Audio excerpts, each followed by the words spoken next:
నమస్తే, welcome to four sides TV. నేను మీ వాసుదేవన్.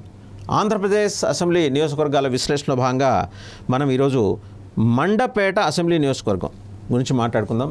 చాలా పెక్యులర్ అసెంబ్లీ సెగ్మెంట్ అండి. రాజకీయ చైతన్యం విపరీతంగా ఉంటుంది ఈ నియోజకవర్గంలో.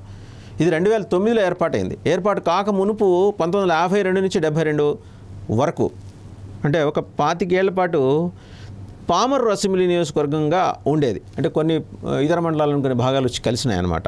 కాంగ్రెస్ పార్టీ 4 సార్లు గెలిస్తే ఇండిపెండెంట్ ఒకసారి గెలిచారు, కమ్మ 3 సార్లు గెలిచారు, కాపులు 2 సార్లు గెలిచారు. మొత్తం ఎమ్మెల్యేలు 5.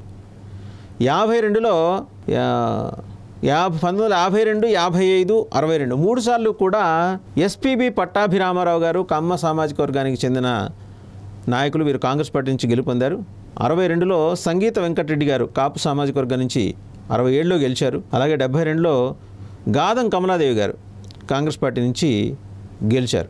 అలాగే అంటే దీనితో అసోసియేట్ అయిన నియోజకవర్గం గురించి కూడా ఇక్కడ మాట్లాడుకోవాలి. ఆలమూరు అసెంబ్లీ నియోజకవర్గం 2009లో రద్దయింది. అంటే పామర్రుకి కంటిన్యూషన్ ఆలమూరుకి కంటిన్యూషను మనకి మండపేట. సరే, పార్టీల వారీగా తెలుగుదేశం 4 సార్లు, కాంగ్రెస్ పార్టీ 3 సార్లు గెలిచింది. మొత్తం జరిగిన ఎన్నికలు 7 సార్లు, కమ్మలు 5 సార్లు, కాపులు 2 సార్లు గెలిచారు. సంగీత వెంకటరెడ్డి గారు 78లో గెలిచారు కాంగ్రెస్ పార్టీ నుంచి.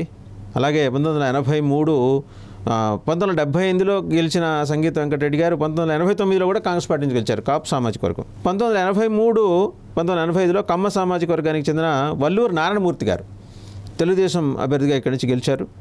అలాగే తెలుగుదేశం అభ్యర్థి వివిఎస్ఎస్ చౌదరి గారు 1994, 99 2 సార్లు గెలిచారు కమ్మ సామాజిక వర్గానికి చెందిన వివిఎస్ఎస్ చౌదరి గారు. 2004లో డాక్టర్ బిక్కిన కృష్ణార్జున చౌదరి గారు కాంగ్రెస్ పార్టీ నుంచి గెలిచారు కమ్మ సామాజిక వర్గం.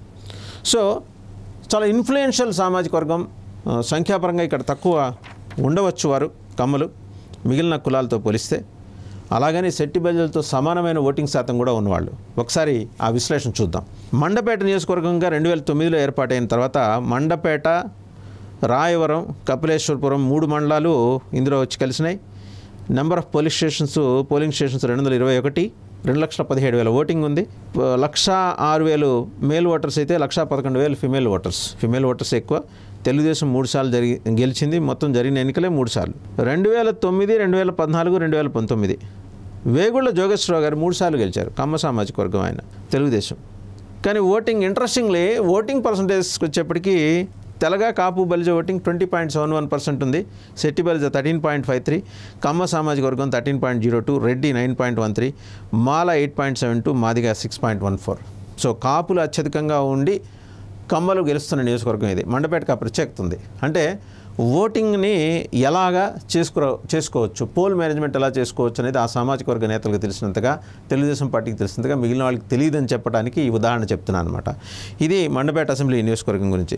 దీని మీద ప్రస్తుతం వైసీపీ కన్నేసింది, ఎలాగైనా దీన్ని ఇక్కడ నెగ్గుకు రావాలని. ఎందుకంటే వాళ్ళు గెలిచిన సందర్భం లేదు వైసీపీ మండపేట సెగ్మెంట్ నుంచి, వాళ్ళు పార్టీ ఏర్పాటు చేసిన తర్వాత నుంచి.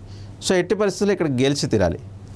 2014లో they lost it to Telugu Desam, 2019లో కూడా they lost it to Telugu Desam. So YCP concentration ఇక్కడ ఎక్కువ ఉంది. కులాల సమీకరణాలు ఎట్లా చేస్తుందో, శెట్టి బలిజ సామాజిక వర్గం నుంచి ఎవరినో కొత్త నాయకుడిని ఇక్కడ ప్రొజెక్ట్ చేయడానికి వైసీపీ ప్రయత్నం చేస్తున్నట్టు సమాచారం. ఇది మండపేట అసెంబ్లీ నియోజకవర్గం గురించి.